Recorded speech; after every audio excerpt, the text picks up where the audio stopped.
Hai, kali ini kita akan membahas saham industri jamu dan farmasi Sido muncul TBK dengan kode saham Sido. Sebelum mulai jangan lupa untuk subscribe dan like ya agar tidak ketinggalan analisa saham terbaru. Pertama kita akan mulai membahas laporan keuangannya.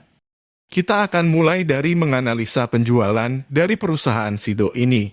Dari segi pertumbuhan, jika kita bandingkan dengan tahun sebelumnya, penjualan perusahaan ini pada Q1 2022 sebesar 4,11 T mengalami penurunan sebesar 3,16% menjadi 3,98 T di Q2 2022. Pertumbuhan penjualan tahun ini sebesar 3,2% mengalami perlambatan pertumbuhan jika dibandingkan rata data 3 tahunannya yang sebesar 11,1% per tahun.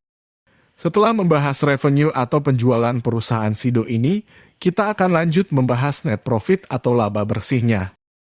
Jika kita bandingkan dengan tahun sebelumnya, laba bersih atau net profit perusahaan ini pada Q1 2022 sebesar 1,29 mengalami penurunan sebesar 6,40% menjadi 1,20 T di Q2 2022. Pertumbuhan laba bersih tahun ini sebesar 3,2% mengalami perlambatan pertumbuhan jika dibandingkan rata-rata 3 tahunannya yang sebesar 17,3% per tahun.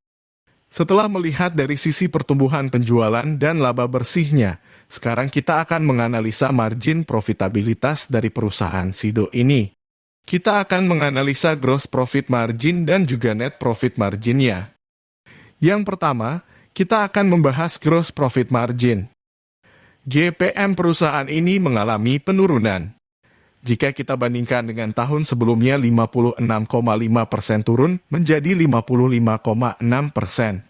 Penurunan GPM menandakan perusahaan tidak dapat mempertahankan biaya pokok penjualan atau COGS-nya. Sekarang kita lanjut ke rasio profitabilitas selanjutnya, yaitu net profit margin atau NPM. NPM perusahaan ini mengalami penurunan. Pada tahun lalu sebesar 31,3% turun menjadi 30,3%.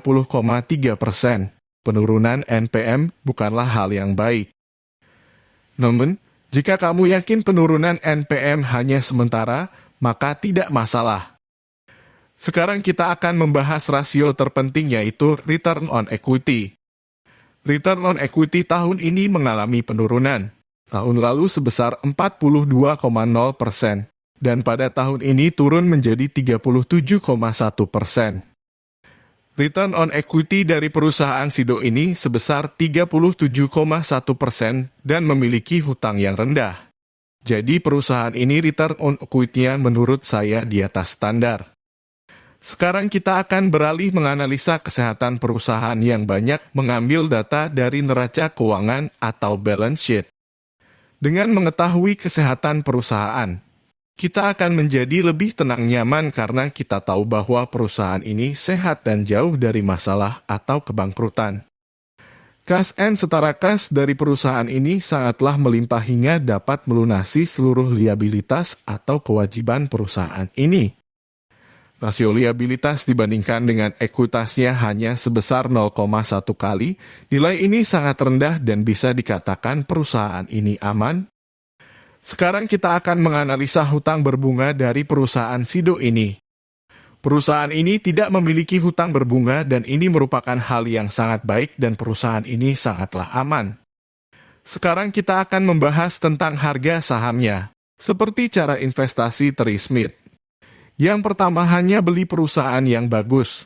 Kedua, jangan membayar kemahalan. Dan yang terakhir, kita hanya perlu menunggu. Valuasi penting untuk mencegah kita membayar kemahalan.